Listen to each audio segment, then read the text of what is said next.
మీరు బ్యాంక్లో personal loan తీసుకుంటున్నారా? వేగంగా లోన్ తీర్చేయాలని ఈఎంఐ టెన్యూర్ ఎక్కువ ఎంచుకుంటున్నారా?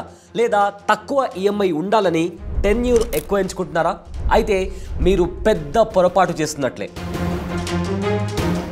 పర్సనల్ లోన్ తీసుకునేవారు చేయకూడని ప్రధాన మిస్టేక్ లోన్ టెన్యూర్ ఎంచుకోవడమే. అది ఎంత డ్యామేజ్ చేస్తుందో తెలుసా? చిన్న మిస్టేక్ పెద్ద డ్యామేజ్. అండ్ చాలామంది పర్సనల్ లోన్ తీసుకునేటప్పుడు కేవలం వడ్డీ రేట్ చూసి లోన్ తీసుకుంటారు. బట్ ఓవరాల్ ఎంత ఖర్చు అవుతుందో తెలుసుకోకుండానే లోన్ తీసుకొని తీసుకున్న అప్పు కట్టలేక ఇబ్బంది పడుతుంటారు. సో ఈ వీడియోలో పర్సనల్ లోన్ తీసుకునే ముందు కంపల్సరిగా తెలుసుకోవాల్సిన ఇంపార్టెంట్ విషయాల గురించి అండ్ కొన్ని బ్యాంకులు లోన్ ఇచ్చేటప్పుడు మీ ముందర దాచే విషయాల గురించి మాట్లాడుకోబోతున్నాం. Like hidden charges, high interest rate, prepayment, వీటి గురించి తెలుసుకోవడం చాలా ఇంపార్టెంట్ అండి. అండ్ వీటి గురించి తెలిస్తే మీరు ఉన్న సిచ్యువేషన్లో లోన్ బెటరా లేదా వేరే ఆప్షన్ బెటరా అనేది మీకు అర్థమవుతుంది. అలా అర్థమవ్వాలి అంటే ఈ వీడియో ఎండ్ వరకు చూడండి. Today I'll expose how personal loan quietly destroy financial freedom. Hi, నా పేరు Abule Sayyad. Let's start our video. Personal loan అంటే కొలాటరల్ లేకుండా ఇచ్చే లోన్ అండి. దీన్ని అప్రూవ్ చేయడానికి బ్యాంక్స్కి మినిమల్ డాక్యుమెంట్స్ చాలు. అందుకే చాలామంది ఇన్స్టాంట్గా లోన్ తీసుకుంటూ ఉంటారు. బట్ ఈ లోన్స్ హైయెస్ట్ ఇంట్రెస్ట్ కేటగిరీలో ఉంటాయి. సర్ఫేస్ లెవెల్లో 10 to 12% అని చూపిస్తారు. కానీ హిడెన్ ఛార్జెస్ యాడ్ అయితే టోటల్ కాస్ట్ 20 to 30% వరకు పెరిగే ఛాన్స్ ఉంది. అంటే ఈఎంఐ మేనేజబుల్ ఉన్నట్టుగానే అనిపిస్తుంది, బట్ లాంగ్ టర్మ్లో బర్డన్ పెరుగుతూనే ఉంటుంది. సో పర్సనల్ లోన్ అంటే ఈజీ మనీ కాదండి, ఫుల్ రెస్పాన్సిబిలిటీతో కాన్షియస్గా తీసుకునే డెసిషన్. సో మీరు పర్సనల్ లోన్ తీసుకునేటప్పుడు గమనించాల్సిన మొదటి విషయం ఇంట్రెస్ట్ రేట్ ఒక్కటే కాదండి, టోటల్ కాస్ట్ గురించి కూడా తెలుసుకోవడం చాలా ఇంపార్టెంట్. అయితే చాలామంది పర్సనల్ లోన్ తీసుకునే ముందు ఇంట్రెస్ట్ రేట్ మాత్రమే చూస్తారు. లైక్ 11% ఇంట్రెస్టే కదా అని తీసుకుందాం అనుకుంటారు. బట్ అది కేవలం హాఫ్ స్టోరీ మాత్రమే. పర్సనల్ లోన్లో ఫైనల్ కాస్ట్ని డిసైడ్ చేసేది ఇంట్రెస్ట్ రేట్ ఒక్కటే కాదు. Total charges, processing fee, GST, documentation charges, insurance add on, prepayment penalty, ఇవన్నీ కలిస్తే లోన్ కాస్ట్ విపరీతంగా పెరిగిపోతుంది. ఫర్ ఎగ్జాంపుల్ 3 lakhs లోన్ మీద 3% ప్రాసెసింగ్ ఫీ అంటే అది కాస్త 9,000 రూపీస్ అవుతుంది. జిఎస్టీ యాడ్ అవుతే అది కాస్త ఇంకెక్కువ అవుతుంది. స్టార్టింగ్లో ఇంట్రెస్ట్ లో అని అనిపించిన ఎండ్లో ఎఫెక్టివ్ కాస్ట్ మాత్రం చాలా ఎక్కువగా ఉంటుంది. Next hidden charges. Personal loan తీసుకునేటప్పుడు చాలా మంది చేసే తప్పు హిడెన్ ఛార్జెస్ని చదవకపోవడం. ప్రాసెసింగ్ ఫీ 0.5% నుండి 5% వరకు ఉంటుంది, depends on bank. Prepayment penalty 2 to 5% వరకు అవ్వచ్చు. ఫోర్ క్లోజర్ ఛార్జెస్ సపరేట్గా ఉంటాయి. ఈఎంఐ బౌన్స్ అయితే 500 to 1000 రూపీస్ పెనాల్టీ కట్టాలి అండ్ దానిపైన జిఎస్టీ కూడా ఉంటుంది. ఇక late payment penalty 2% per month. కొన్ని బ్యాంక్స్ అయితే లీగల్ నోటీసులకు కూడా ఛార్జెస్ యాడ్ చేస్తారు. ఇవన్నీ కంబైన్ చేస్తే 2 lakhs లోన్ కాస్త 2.6 lakhs వరకు వెళ్తుంది. సో లోన్ అంటే జస్ట్ ఈఎంఐ కాదు, అందులో మనకు తెలియని చాలా హిడెన్ ఛార్జెస్ ఉంటాయి. వాటిని అస్సలు నెగ్లెక్ట్ చేయకండి. ఇక నెక్స్ట్ వచ్చేసి ఎలిజిబిలిటీ అండ్ క్రెడిట్ స్కోర్. ఇవి మీ ఇంట్రెస్ట్ని డిసైడ్ చేస్తాయి. లోన్ అప్రూవ్ అవ్వడం, బెటర్ ఇంట్రెస్ట్ రేట్ రావడం కంప్లీట్గా క్రెడిట్ స్కోర్ మీద డిపెండ్ అయి ఉంటుంది. 750+ క్రెడిట్ స్కోర్ ఉంటే ఇంట్రెస్ట్ లోయెస్ట్ కేటగిరీలో ఉంటుంది. శాలరీ స్టేబుల్గా ఉంటే అప్రూవల్ ఫాస్ట్గా వస్తుంది. బట్ క్రెడిట్ స్కోర్ 650 కన్నా తక్కువగా ఉంటే బ్యాంక్స్ మిమ్మల్ని రిస్క్గా కన్సిడర్ చేస్తారు. ఇంట్రెస్ట్ డబుల్ అయ్యే ఛాన్స్ ఉంది. డిటిఐ అంటే డెట్ టు ఇన్కమ్ రేషియో కూడా చాలా ఇంపార్టెంట్. ఈఎంఐ మీ మంత్లీ ఇన్కమ్లో 30% కన్నా ఎక్కువ ఉండకూడదు. ఇవన్నీ కరెక్ట్గా ఉంటే లోన్ బెటర్ టర్మ్స్లో వస్తుంది. ఇక నెక్స్ట్ వచ్చేసి లోన్ అమౌంట్ అండ్ టెన్యూర్. టెన్యూర్ని కరెక్ట్గా చూస్ చేయడం చాలా ఇంపార్టెంట్ అండి. షార్ట్ టెన్యూర్ అంటే ఈఎంఐ ఎక్కువ, బట్ టోటల్ ఇంట్రెస్ట్ తక్కువగా ఉంటుంది. ఒకవేళ లాంగ్ టెన్యూర్ ఉంటే ఈఎంఐ తక్కువ, బట్ బర్డన్ చాలా ఎక్కువగా ఉంటుంది.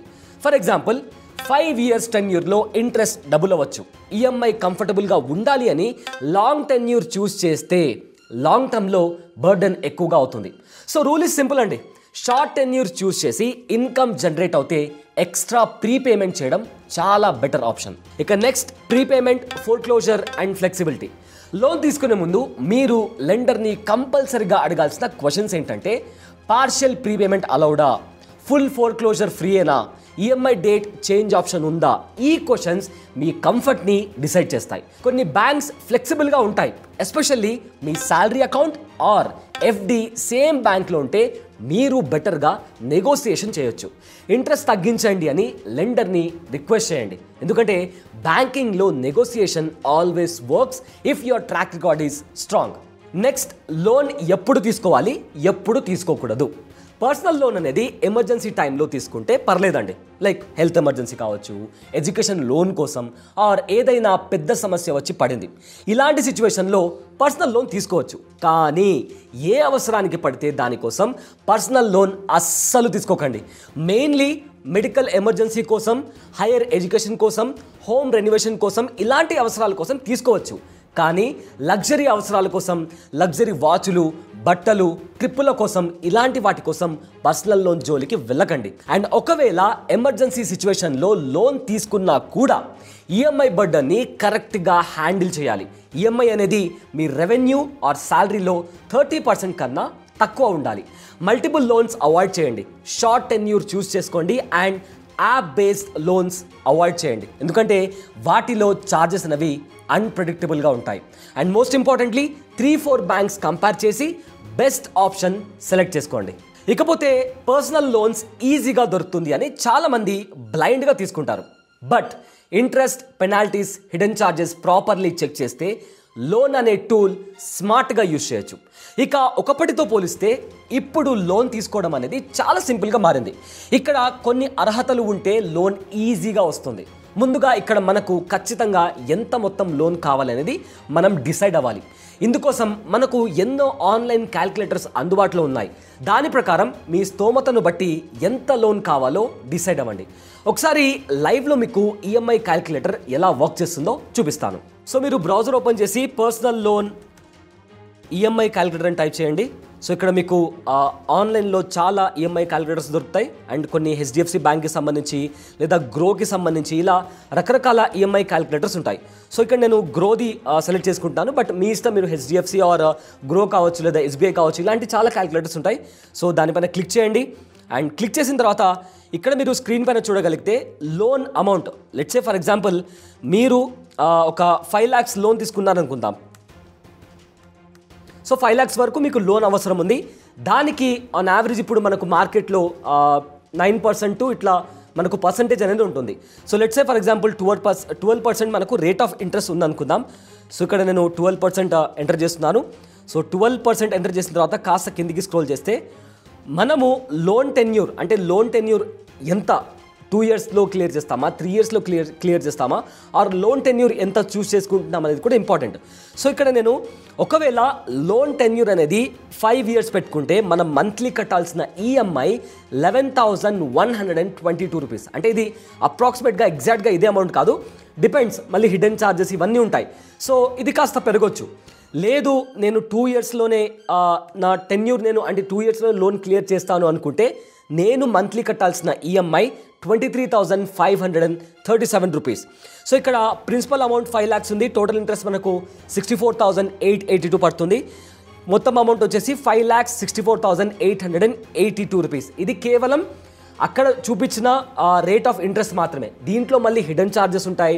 సో చాలా రకాల ఛార్జెస్ ఉంటాయి. అవన్నీ చూసి బ్యాంక్ వాళ్ళను అడిగి మీకు టోటల్గా ఎఫెక్టివ్ కాస్ట్ ఎంత పడుతుందో అని తెలుసుకొని ఆ ఈఎంఐ క్యాల్కులేట్ చేస్తే మీకు ఒక ప్రాపర్ అమౌంట్ అనేది కనిపిస్తుంది.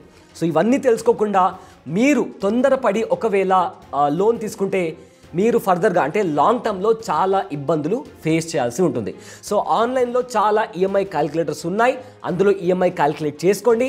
ఆ తర్వాత హిడెన్ ఛార్జెస్ లాంటివి చూసిన తర్వాత అప్పుడు మీకు లోన్ బెటరా కాదా అనేది డిసైడ్ అవ్వండి. సో ఈ రకంగా క్యాల్కులేట్ చేసుకోండి. పర్సనల్ లోన్ టెన్యూర్ ఎంచుకునేటప్పుడు మంత్లీ ఇన్కమ్లోని ఈఎంఐ ఎంత ఉంది, సరైన మొత్తంలో చెల్లిస్తున్నామా అనేది కూడా చెక్ చేసుకోవాలి.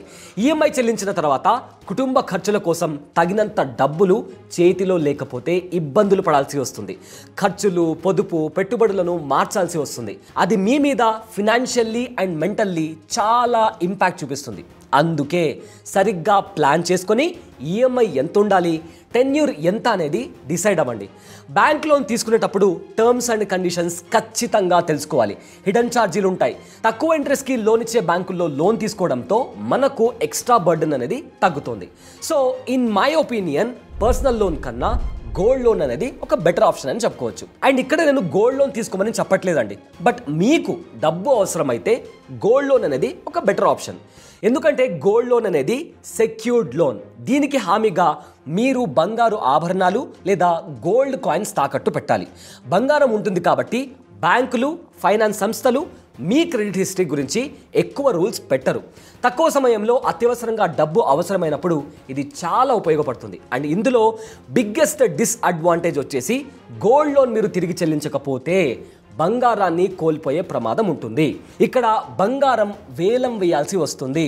పర్సనల్ లోన్ విషయానికి వస్తే తాకట్టు లేని రుణాలు కాబట్టి ఇక్కడ ఎలాంటి ఆస్తి నష్టం ఉండదు. కాబట్టి రుణం తీసుకునే ముందు మీ అవసరాలను అంచనా వేయండి, అన్ని ఎంపికలను పరిశీలించండి, అప్పుడు మాత్రమే సరైన నిర్ణయం తీసుకోండి. ఇక గోల్డ్ లోన్పై వడ్డీ రేటు మినిమం 8% నుంచి అందుబాటులో ఉన్నాయి. మ్యాక్సిమం 27% వరకు ఉండే అవకాశం ఉంది. ఇది బంగారు నాణ్యత, బ్యాంక్ అండ్ లెండర్పై ఆధారపడి ఉంటుంది. అండ్ పర్సనల్ లోన్ వడ్డీ కనీసం 10% నుంచి మ్యాక్స్ 24% వరకు ఉంది. ఇక ప్రాసెసింగ్ ఫీజులు గోల్డ్ లోన్ కంటే పర్సనల్ లోన్లో కాస్త ఎక్కువగా ఉంటుంది. కాబట్టి మీకు తక్కువ టైంలో చిన్న మొత్తంలో లోన్ అవసరమైతే గోల్డ్ లోన్ బెస్ట్ అని కొంతమంది ఎక్స్పర్ట్స్ చెప్తున్నారు. సో ఈ వీడియో మీకు క్లియర్గా అర్థమైంది అనుకుంటున్నాను.